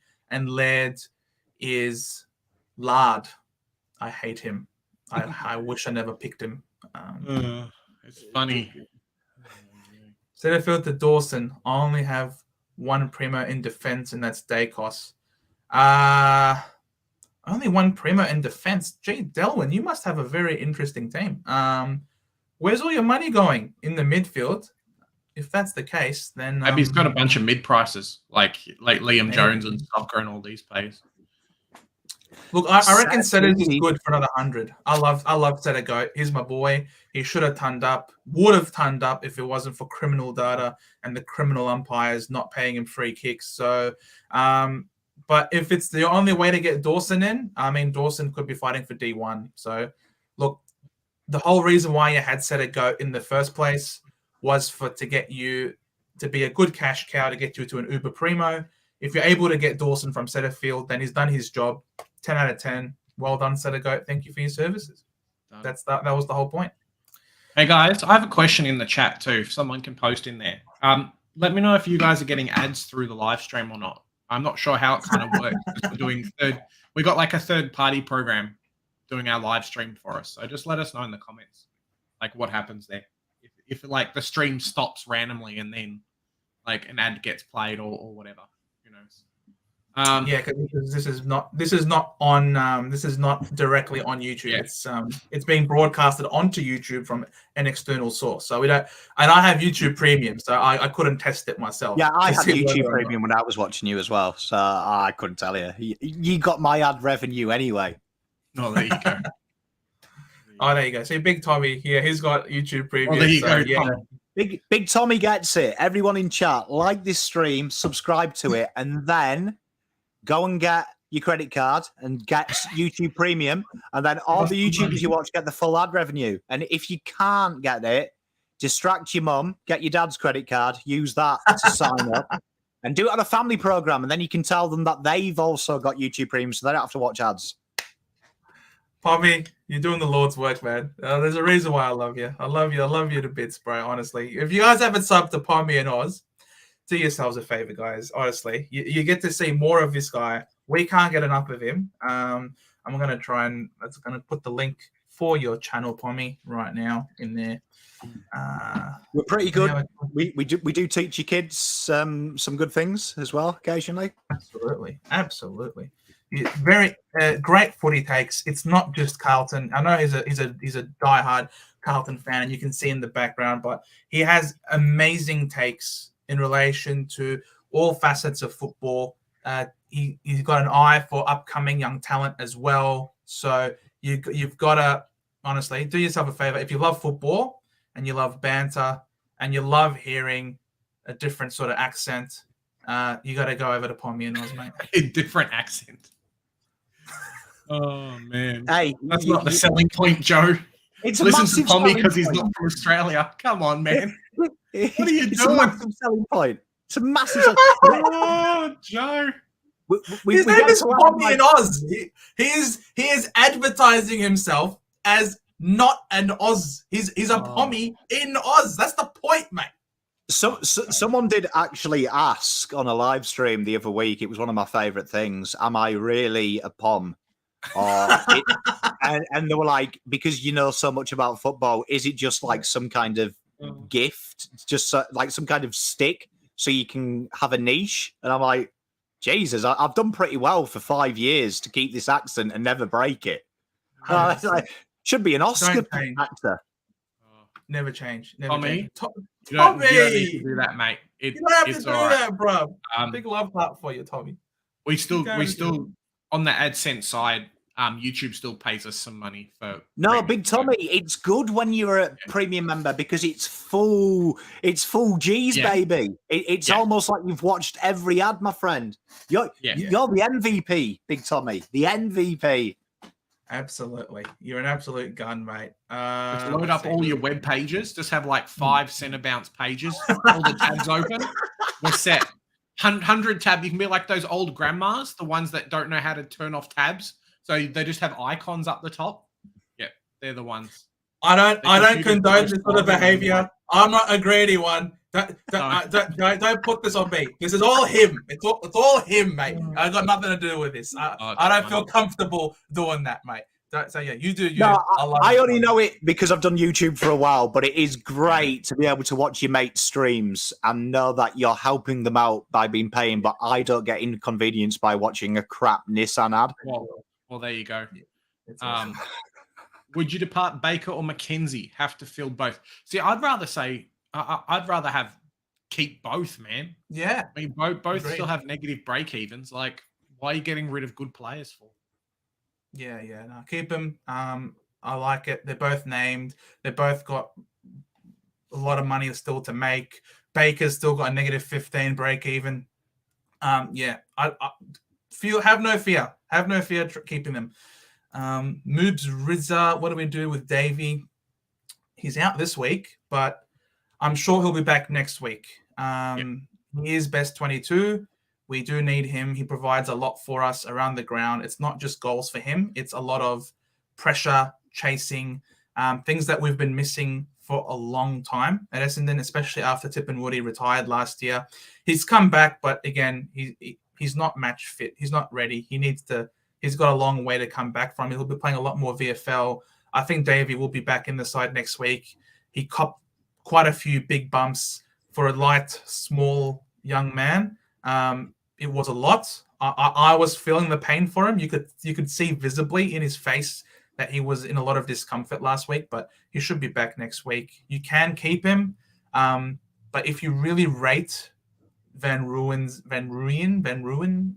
ability to make money, you think he's guaranteed to be best 22, you think he's going to hold his spot for the next 3, 4, 5 weeks, then you can do that. Personally, I don't have that confidence in him, though. That's my problem. He's fighting for a spot with Tomlinson, with McDonald, with Brown, Gorn's going to come back in the next 1 to 2 weeks. Just too many question marks, I think, over Van Rooyen, personally. You're all forgetting about the best small forward at Essendon as well. Big Anthony Munkara. That is a proper footballer.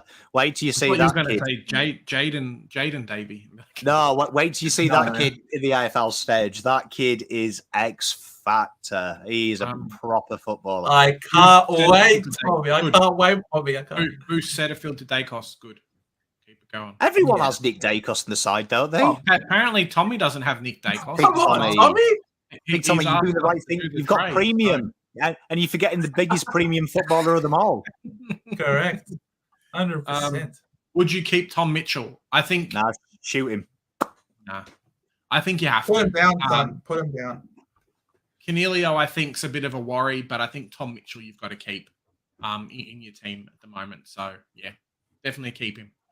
You can upgrade, let him get to M8 or M7 and then upgrade him because he'll be around this price at a minimum. He won't actually be going down, which is fantastic. Clamp you up, Tommy. Last year went to a Pommy stream mid-year and bagged him for saying Brownlow Crips. Formal no need to apologise. Mate, no need to apologise, do you know what I mean? I say a lot of daft shit. Even a broken clock is right twice a day, mate. So I really appreciate it, though. But you're a legend, clamp you up. If you can admit your mistakes, I'll celebrate your victories with you, my friend. What a legend. Well done. Props to you. It was probably good. I don't remember it, clamp you up, so you can't have been that bad. So I appreciate you. Oh, the Super Coach Edge, boys, Double J is hungry. Yes, on you guys, and of course, it's definitely Damo, because man the baggers. He knows. Man the baggers.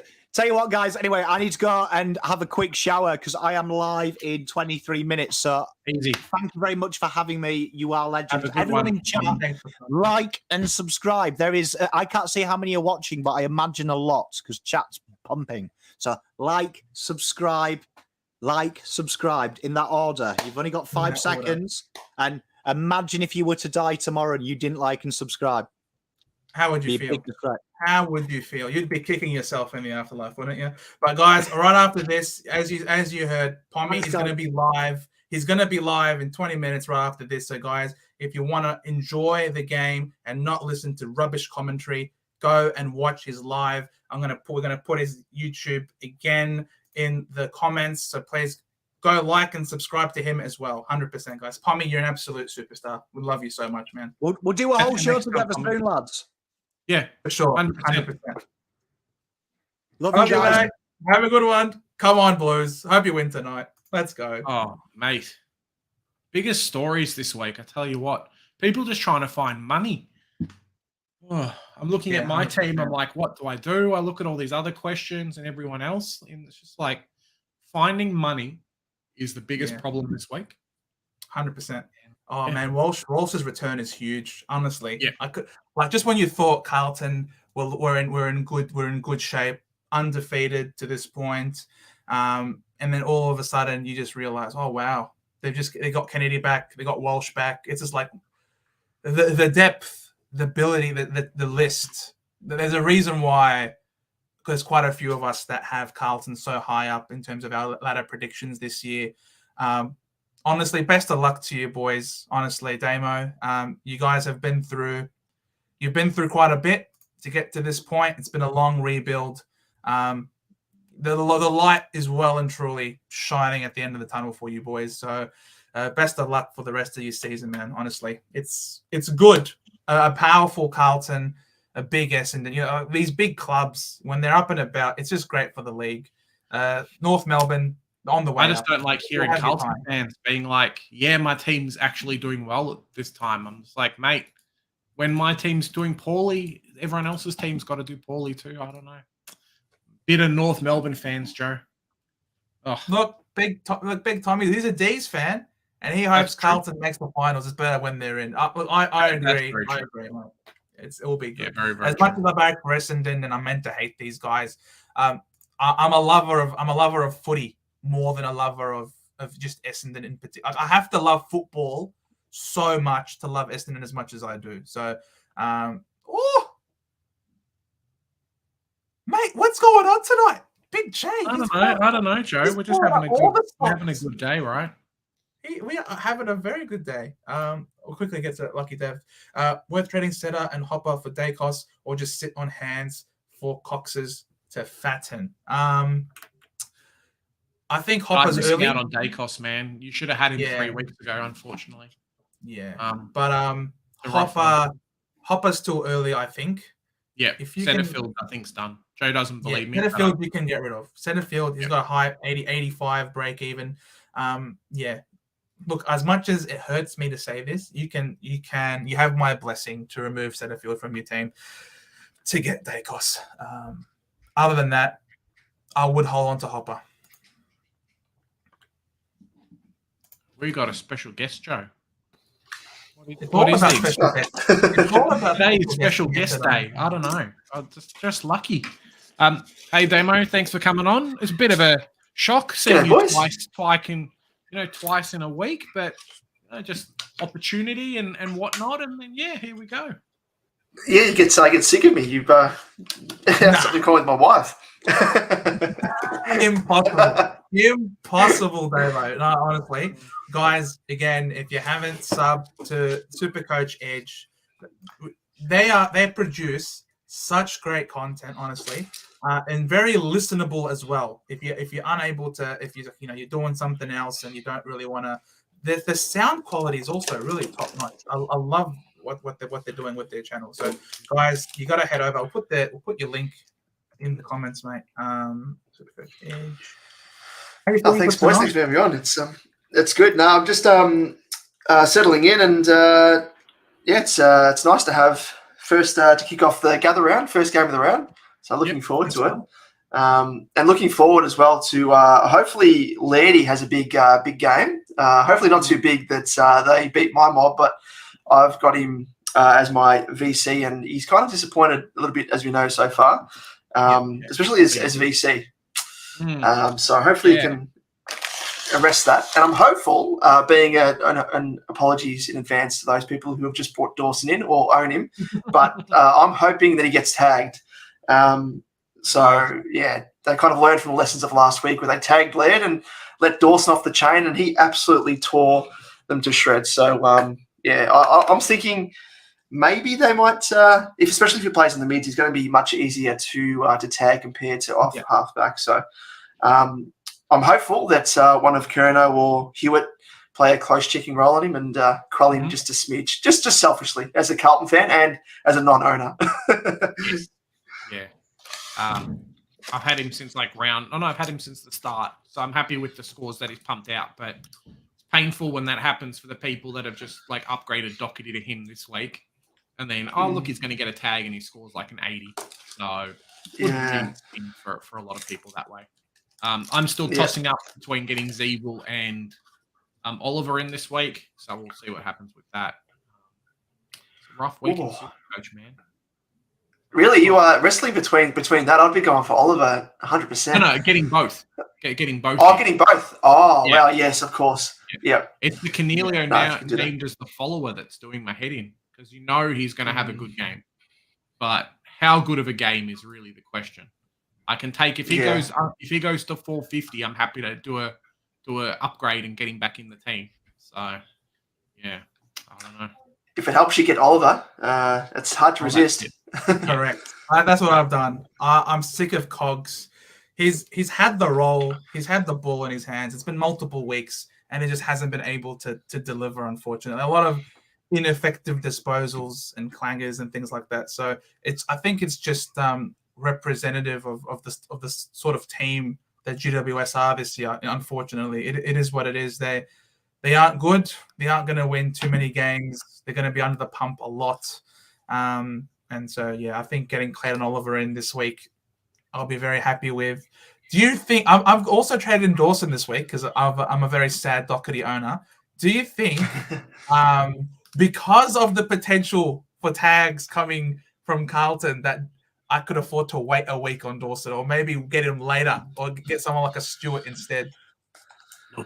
I could have gone for Dawson personally, but I've gone for Stewart just because he's actually more of a pod, believe it or not, compared to Dawson. He's 6% ownership compared to Dawson's 18%. So I've gone that pod route, which is quite funny to say, with Stewart. But yeah, I think a lot of people, as is the case with Supercoach and human nature, I guess, you see like a massive score, and you're like, got to jump on it, which is understandable. But I think with Dawson, you probably much for a muchness, like both Stewart and Dawson, they're both going to be keepers at the end of the day. Probably comes down to value for me. I'm always like just scrounging for value where I can get it, and I think like the 50k difference between Stewart and Dawson may come in handy down the track. So I'm kind of using that to sway me a bit, and I think that Stewart probably would have scored more I think we spoke about it when I was on here the other day, that he would have scored more had the Cats kind of, or the Hawks not sort of packed it in, and the ball wasn't down in Geelong's defence for much of the second half. But yeah, that's the reason, one of the main reasons why I've opted for Stewart. But having said that, I think Dawson's a good pick outside of this week. Even if he does get tagged, I think he's worthy. Smart man. I'm really keen on Stewart. I'm keen on Stewart. He's playing Adelaide Oval. He's playing Adelaide. Oh. Sorry, Jennifer. Go. We'll read Jennifer's question first.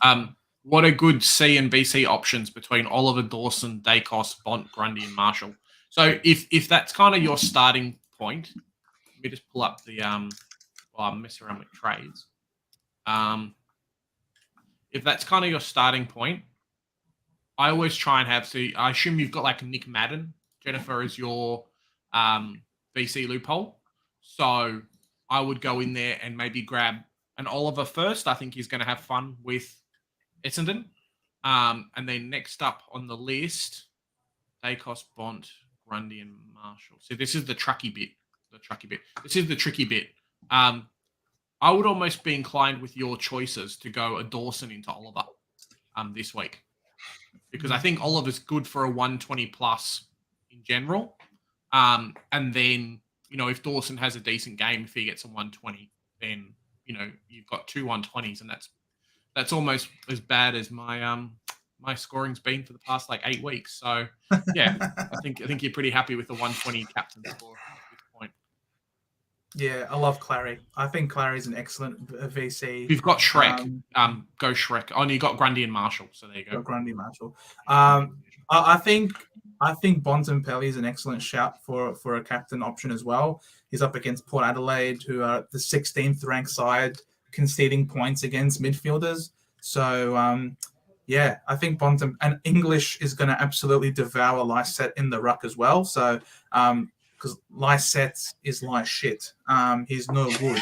So, yeah, exactly. He's no good. So, English to Bont, I think we'll see that a lot this week. So, yeah. You can't go past Clary. And in the wet, torrential rain at Adelaide Oval. Oh boy, the pig, the absolute pig that he is, just snouting the trough and away he goes. He's actually got his second highest average is actually at Adelaide Oval. I assume are they playing at Adelaide Oval? They are. I think they are. Yeah. His average is 134.7, and his highest score is 205, of course, when he played the Crows there. 200 plus scores, I think, in his last two against the Adelaide Crows, but he loves Adelaide Oval. He does. I think he also got Corey's saying. I'm not sure if it was you or Damo doing it. Seems to be the same with Setterfield to Zeeble. Yeah. So at the moment, the only advantage I can really have with my team is that I'm getting as many keepers as I've got in there at the moment. So after this week, if I do Zeeble in, technically I'll have 15. So yeah, it could be a lot worse, could be a lot better, but that's kind of what I'm looking at the moment. I think Zeeble's one of those players that if he ends up being a keeper for the whole year, grabbing him now at this price, he's obviously 100k almost more expensive than what he started with.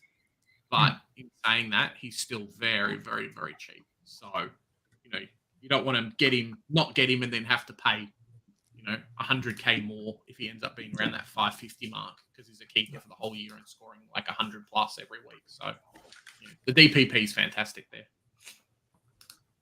Apparently, we are putting Clamp You Up off the Laird VC. I think he's trying to get you, Davo, to help him back on track, justify the Laird pick. Oh, the Laird pick. Well, I don't think, from memory anyway, when we played the Crows last year, we didn't really put too much time and effort into quelling Laird. But that was probably the game from memory that one Cripper the Brother, he got the 3 votes when he probably shouldn't have got him. But the last two games against my mob, he scored by 23 and 144. So both captaincy scores, I think, or VC score worthy lock-in choices. I'm big on him just because I don't really have any other options apart from him and Bont at the moment. I've got Sean Darcy and Nick Dacos if I want to go a bit different. But I'm a big fan of him. I think that based upon that, we won't put too much time and effort into Laird, and he hopefully goes off the chain. Oh, Sean Darcy against Moyle in Norwood. I have to head off in 5 minutes. So juicy. Easy. Noel, is Wagner any good? Yes, he is very good. He was in my preseason team literally every single day until he did before he did was it a calf or something? So it was a soft tissue injury. That was literally the only reason why he didn't play round one. He's great, and there's only 117k I think off memory. So it's great. As you say, Clamp You Up. It's so good that we're getting these rookies now debuting. They're coming out right in time for us to start to cull these rookies. You can even go a week early on some of them if it means just keeping the cash gen going, because I think guys like Wagner will play every game. I don't know about Warner, what his job security is going to be like. Same thing with Sturt. It depends, I suppose, what Fremantle's mix is going to be like. But Wagner, though, I think is definitely a great pick. And he's got DPP, so it's excellent. His defensive mid option. So, 100%. Super excited for Wagner in a couple of weeks. And I'm really excited about Williams, the Port Adelaide rookie, for next week, who will be on the bubble. So, we're getting some options. You got Van Ruin this week, or a Samson Ryan if you want to pay a bit more, and then you've obviously got some more rookies coming down the track, which is excellent. Big time. Not to hurt any old wounds, but your boy saved me from the Will Day trap. Would have retired from Supercoach after the 2 ruck injuries. Look, I didn't go there. Don't get me started on Will Day, mate. I agree. I'm not a fan. 2 weeks. 2 weeks. Right. Rip. Oh, boy. That is rough. That is very harsh. Nah, all jokes aside, I can't believe he copped 2 weeks for that. This foot was trapped under the tackle. I thought probably they'd succeed and get it down to 1. That 2-week suspension is very rough. Yeah, super rough, especially when you put it in context with Cozzy Pickett. Literally left the ground, catapulted into his opponent with his hip. That is double the penalty it should be. It's correct. 2 different actions. One's a natural tackling motion. Sure, it was unfortunate. They both went down. It's just, I could go on about it for ages, but just going in circles. I understand. Clamp You Up led next 2 games, Hawks and Pies, but Sunday. So have to see, which I don't like, his last 3 scores against Hawks, 125, 178, 111, and last 3 scores against Pies, 154, 144, 185. Look, we paid top dollar, $700K for this man to give great scores like that. He has to repay the faith at some point, surely. Yeah. That's the big thing. Adelaide are playing different. That's the thing. Adelaide's different this year. That's the big thing is if Laird was in form, 100% VC, no worries. But Laird has not had a good game since round 2. So it's pretty rough, man. He's scoring I think his scoring in round 3 was also bolstered by the fact that he kicked a goal in a really crucial time in the showdown as well. That like it wasn't looking good for Laird up until that point. I think he got like over 20 points. I think around 20 points for that one goal. So yeah, Nazai Wangley Miller was disappointing, Tommy. I was very disappointed. I was hoping with the role and the preseason form and our good friend Anthony Caminiti telling us he's going to be a great pick.